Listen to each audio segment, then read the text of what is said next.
Olá, está começando mais um programa Crescendo em Cristo, aqui na Rádio CPT, a rádio que é uma boa companhia para você.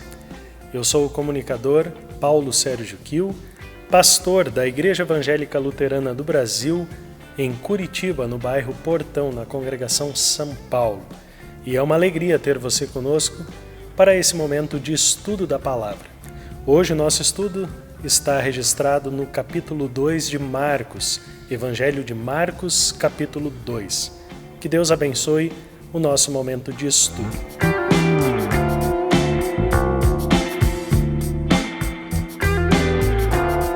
Nesse momento, nós então queremos ler o texto bíblico proposto. Eu vou fazer a leitura na linguagem de hoje, na nova tradução da linguagem de hoje, mas há inúmeras traduções que também são muito importantes para a nossa reflexão. Vou fazer a leitura dividindo esse texto do capítulo 2 de Marcos, e eu peço que você também me acompanhe nesta leitura. O primeiro trecho do texto que eu vou ler é o texto de Marcos 2, dos versículos 1 a 12.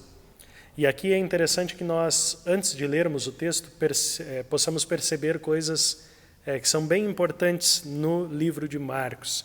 O primeiro deles é que esse texto do capítulo 2, ele tem paralelos com Mateus e com Lucas.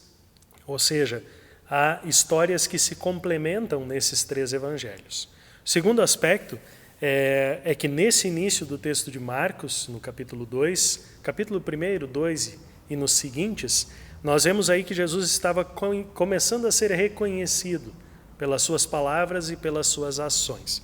E também uma popularidade que vinha acompanhando Jesus e que incomodava muito as autoridades da época, as autoridades judaicas da época. Então, com esse contexto, pequeno contexto, nós podemos então iniciar a nossa leitura para esse momento de hoje. Capítulo 2 de Marcos, dos versículos 1 a 12, leitura na nova tradução da linguagem de hoje. Alguns dias depois, Jesus voltou para a cidade de Cafarnaum, e logo se espalhou a notícia de que ele estava em casa. Muitas pessoas foram até lá e ajuntou-se tanta gente que não havia lugar nem mesmo do lado de fora, perto da porta. Enquanto Jesus estava anunciando a mensagem, trouxeram um paralítico. Ele estava sendo carregado por 4 homens, mas por causa de toda aquela gente, eles não puderam levá-lo até perto de Jesus. Então fizeram um buraco no telhado da casa, em cima do lugar onde Jesus estava.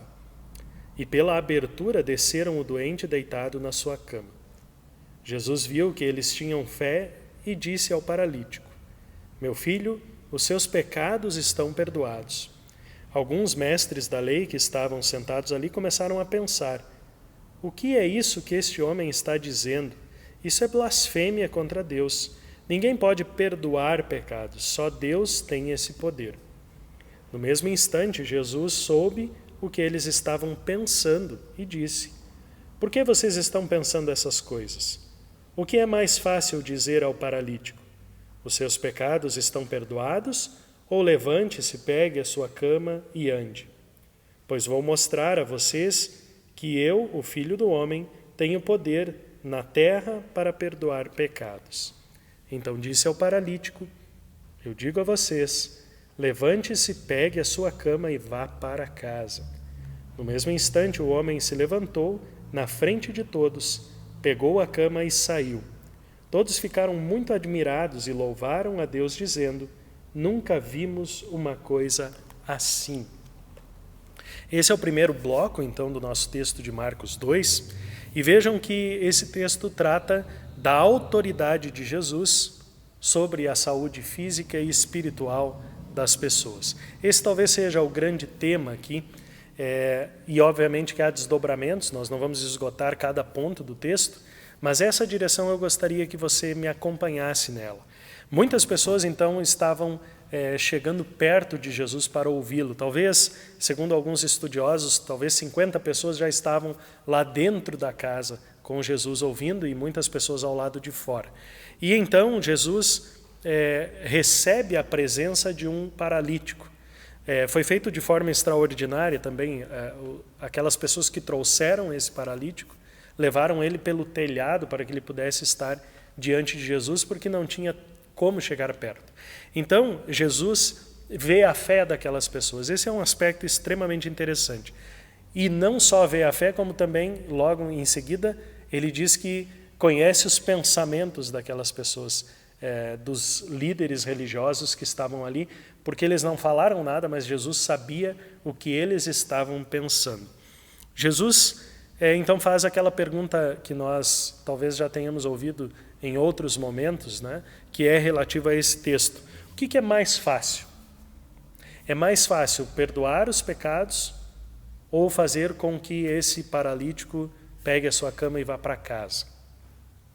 Jesus aqui ele não fica no superficial, e esse é o grande ponto desse texto, mas naquilo que as pessoas não estavam vendo, ou seja, no perdão que era necessário para a vida daquele paralítico. Jesus chama a atenção para o que é mais complicado, e aqui está toda a sua obra de redenção. Obviamente que aqueles que estavam ali não sabiam do que Jesus estava falando ainda, né? Talvez foram perceber, ou poucos até perceberam depois da crucificação e ressurreição, né? Mas especialmente os discípulos, eles conseguiram compreender que a missão de Jesus era trazer perdão dos pecados.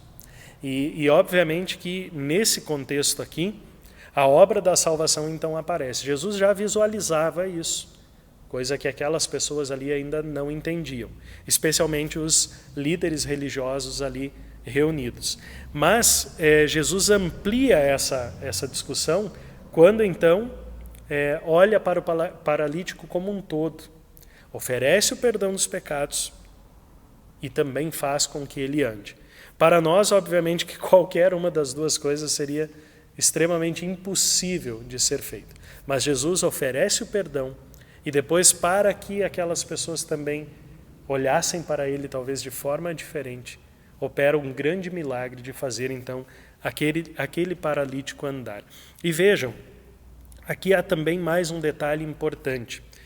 Vejam que a fé vem seguida do perdão. Há uma sequência importante aqui. Jesus vê a fé e oferece o perdão. E isso nos diz muito também nos dias de hoje, porque é também através da fé que nós recebemos o perdão. Não é através de qualquer cumprimento de leis, como veremos na sequência, mas é através da fé. E essa fé, então, produz esse perdão que vem de Cristo, produz essa confiança que traz, então, o perdão, carrega consigo o perdão. Ou seja, pela fé temos o perdão dos pecados, que é algo que nós amplamente falamos em nossas congregações. Jesus, então, ele é questionado, né? O texto termina também com essa perícope, com a questão, né, sobre o perdão. Quem pode perdoar pecados é somente Deus. É isso que os líderes religiosos dizem. E inicia então aí uma rejeição sobre Jesus pelos líderes religiosos. Por quê? Pelo fato da sua popularidade estar aumentando, como comentei já no início, pelo fato de um milagre acontecer, algo que para eles era obviamente novo e eles não conseguiam fazer, e também por Jesus se colocar como verdadeiro Deus. Porque para esses líderes judaicos, obviamente, somente Deus poderia perdoar, e nós também sabemos disso. Mas aquelas pessoas ali não sabiam que estavam diante do verdadeiro Deus, daquele que veio para morrer e ressuscitar em nosso lugar. Então, esse primeiro bloco fala exatamente dessa autoridade de Jesus, da autoridade de Jesus sobre a saúde física, com o milagre, e também sobre a vida e saúde espiritual, oferecendo perdão de pecados. Vamos ao segundo bloco? O segundo bloco está então do versículo 13 até o versículo 17, aonde nós então lemos. Jesus saiu outra vez e foi para o lago da Galileia. Muita gente ia procurá-lo e ele ensinava a todos. Enquanto estava caminhando, Jesus viu Levi, filho de Alfeu, sentado no lugar onde os impostos eram pagos. Então disse a Levi: venha comigo. Levi se levantou e foi com ele. Mais tarde, Jesus estava jantando na casa de Levi. Junto com Jesus e os seus discípulos estavam muitos cobradores de impostos e outras pessoas de má fama que o seguiam. Alguns mestres da lei, que eram do partido dos fariseus, vendo Jesus com aquela gente, com os cobradores de impostos, perguntaram aos discípulos: por que ele come e bebe com essa gente? Jesus ouviu a pergunta e disse aos mestres da lei: os que têm saúde não precisam de médico, mas sim os doentes. Eu vim para chamar os pecadores e não os bons. Muito bem, esse é o segundo bloco, e aqui já cabe a gente situar um pouquinho, que Levi é o mesmo que Mateus, então nós estamos falando do mesmo personagem, certo? Os mestres da lei, os fariseus, então, questionam a atitude de Jesus, de estar com pecadores. E esse talvez seja um grande questionamento colocado nesse texto. Jesus está se relacionando aqui com pessoas marginalizadas, ou seja, os cobradores de impostos que tinham uma má fama junto ao povo, por estarem tirando o seu dinheiro e às vezes, de fato, de forma injusta, eles eram considerados então ladrões. E por isso Jesus estar se relacionando com essas pessoas era algo que também causava escândalo. E ainda mais no momento de refeição, que gerava intimidade entre as pessoas, né? Nós percebemos na vida de Jesus muitos momentos em que as refeições eram feitas com pessoas e isso demonstra intimidade, isso demonstra proximidade. Então Jesus é acusado aqui pelos fariseus de estar então com pessoas de má fama, ou andar com pessoas que não mereciam a presença então desse mestre. E obviamente, essa questão não é uma pergunta simples, assim, para tirar a dúvida, mas exatamente para tentar mostrar que Jesus não era tudo aquilo que o povo estava dizendo que era. E então, Jesus dá uma resposta que também é muito conhecida. Os sãos não precisam de médico, e sim os doentes, né? Ou os pecadores é que precisam da presença de Jesus e não aqueles que se acham bons, aqueles que se acham perfeitos, que era o caso dos fariseus, aqueles que se achavam separados do mundo.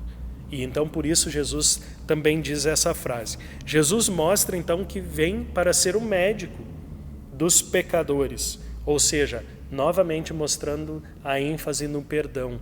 Eu vim para trazer remédio para esses pecadores, ou seja, o perdão de todos os pecados. Certo? Jesus aqui então mostra a sua autoridade sobre a vida das pessoas e até sobre a fama das pessoas. Jesus está acima de tudo isso. Chama um novo discípulo, Mateus, e se coloca como aquele que cura os pecados através da sua morte e ressurreição. Muito bem, vamos para o terceiro bloco do texto, que vai do versículo 18 até o versículo 21, tratando agora da autoridade de Jesus sobre algumas leis. E agora, no primeiro momento, sobre o jejum e depois sobre o sábado. Então, do versículo 18 até o versículo 22, aliás, do versículo... Isso, exatamente, do versículo 18 até o versículo 22. Os discípulos de João Batista e os fariseus estavam jejuando. Algumas pessoas chegaram perto de Jesus e disseram a ele: os discípulos de João e os discípulos dos fariseus jejuam. Por que é que os seus discípulos não jejuam? Jesus respondeu: vocês acham que os convidados de um casamento jejuam enquanto o noivo está com eles? Enquanto ele está presente, é claro que não jejuam. Mas chegará o tempo em que o noivo será tirado do meio deles. Então sim, eles vão jejuar. Ninguém usa um retalho de pano novo para remendar uma roupa velha, pois o remendo novo encolhe e rasga a roupa velha, aumentando o buraco. Ninguém põe vinho novo em odres velhos. Se alguém fizer isso, os odres rebentam, o vinho se perde e os odres ficam estragados. Por isso, o vinho novo é posto em odres novos. Muito bem, esse é o terceiro bloco, então, falando dessa autoridade de Jesus sobre certas leis. E vamos entender aqui que o jejum é um costume que ainda continua presente na vida de muitas pessoas. Há pessoas, eu conheço pessoas, talvez você conheça pessoas que ainda jejuam em momentos importantes. Jejuar é um ato que pode ser feito, não há uma proibição da Escritura, e nem Jesus quis proibir. Tá? Mas aqui o foco estava em outras coisas e não naquilo que é importante. Jesus então chama a atenção para isso através de uma metáfora interessante. Será que nós iríamos jejuar em uma festa de casamento na presença do noivo? Aqui Jesus está falando da sua igreja, a noiva, e ele próprio como noivo. A presença de Jesus com o povo faz com que certas coisas não precisem mais acontecer. Aqui vemos Jesus trazendo tudo que as pessoas buscavam no jejum. E mais, através de Jesus nós temos o necessário para a salvação. Odre novo, vinho novo, uma referência ao novo tempo, a uma nova aliança, a algo novo que Jesus vem trazer. O povo esperava sempre esse Salvador e agora o Salvador está ali. Claro que não havia entendimento daqueles que estavam ali diante de Jesus, mas nós sabemos que em Jesus há uma nova aliança. Cabe aqui dizer então que Jesus não rejeita as coisas antigas relacionadas ao Antigo Testamento, à antiga aliança. Pelo contrário, ele vem cumprir aquilo que estava sendo dito. O seu ministério está ancorado na palavra também do Antigo Testamento. Mas Jesus rejeita o mau uso e as distorções que eram feitas da palavra. E isso acontece aqui nesse texto também. E também na seguinte perícope, que agora nós vamos ler, que é sobre o sábado. Vejam que Jesus está acima de tudo isso, tanto do jejum quanto da lei do sábado. Mas vamos ler o texto, eu convido vocês também a acompanharem, agora do versículo 23 ao 28. Essa perícope encerra, então, o capítulo 2 de Marcos. Lemos, então: Num sábado, Jesus e os seus discípulos estavam atravessando uma plantação de trigo. Enquanto caminhavam, os discípulos iam colhendo espigas. Então alguns fariseus perguntaram a Jesus: Por que é que os seus discípulos estão fazendo uma coisa que a nossa lei proíbe fazer no sábado? Jesus respondeu: Vocês não leram o que Davi fez, quando ele e os seus companheiros não tinham comida e ficaram com fome? Ele entrou na casa de Deus na época do grande sacerdote Abiatar, comeu os pães oferecidos a Deus e os deu também aos seus companheiros. No entanto, é contra a nossa lei alguém comer desses pães. Somente os sacerdotes têm o direito de fazer isso.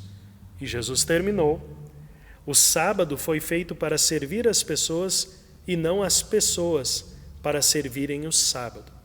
Portanto, o Filho do Homem tem autoridade até mesmo sobre o sábado.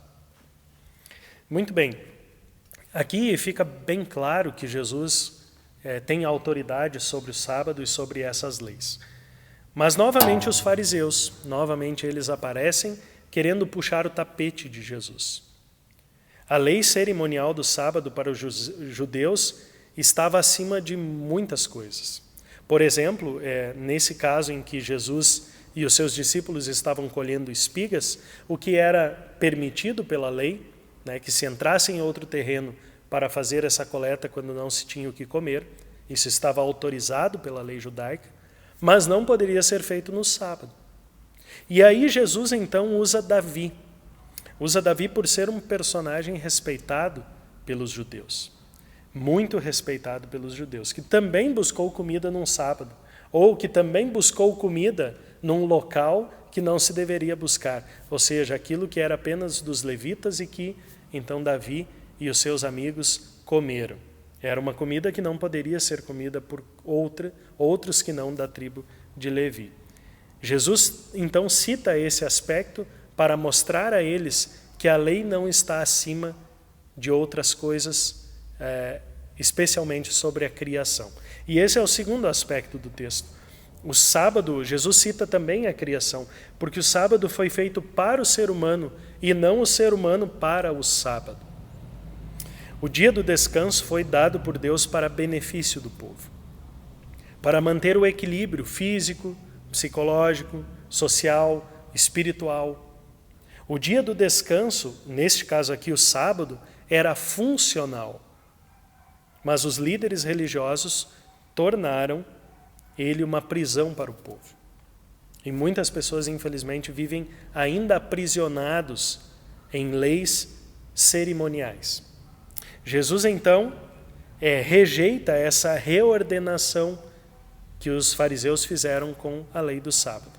Ou seja, onde as pessoas viviam amarguradas em função do sábado, quando, na verdade, o sábado está em função do ser humano. Jesus rejeita essa ordenação por 3 motivos principais. O sábado foi criado em benefício do ser humano.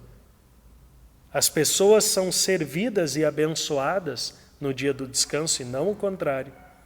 E o Filho do Homem é Senhor do sábado. O sábado serve as pessoas e as pessoas servem a Deus. E aqui, quando Jesus usa esse título messiânico, o Filho do Homem, ele está demonstrando autoridade sobre tudo isso. Pois bem, esse é o segundo capítulo de Marcos, que mostra então a autoridade de Jesus sobre todas essas coisas que nós vemos aqui. E aqui estamos então começando esse ministério de Jesus, ou começando a ver um pouco sobre o ministério de Jesus. Tem coisa muito boa que vem por aí nos próximos estudos, e eu agradeço então a companhia de vocês. O nosso programa, o nosso estudo de hoje vai ficando por aqui, mas não perca então a próxima edição, que será do capítulo 3 de Marcos. Assista também esse e outros programas pelo Facebook, www.facebook.com/radiodaielb, e também no YouTube, youtube.com/radiocpt. Baixe esse episódio também no www.radiocpt.com.br/podcast. E muito obrigado pela sua audiência. E não esqueça de divulgar também o trabalho da rádio, também este programa, nas suas redes sociais. Foi um prazer estar com você, estudando a Palavra de Deus e crescendo na fé em Cristo junto com a gente. Que a paz de Jesus esteja com você e a sua família. Um grande abraço e até o próximo programa.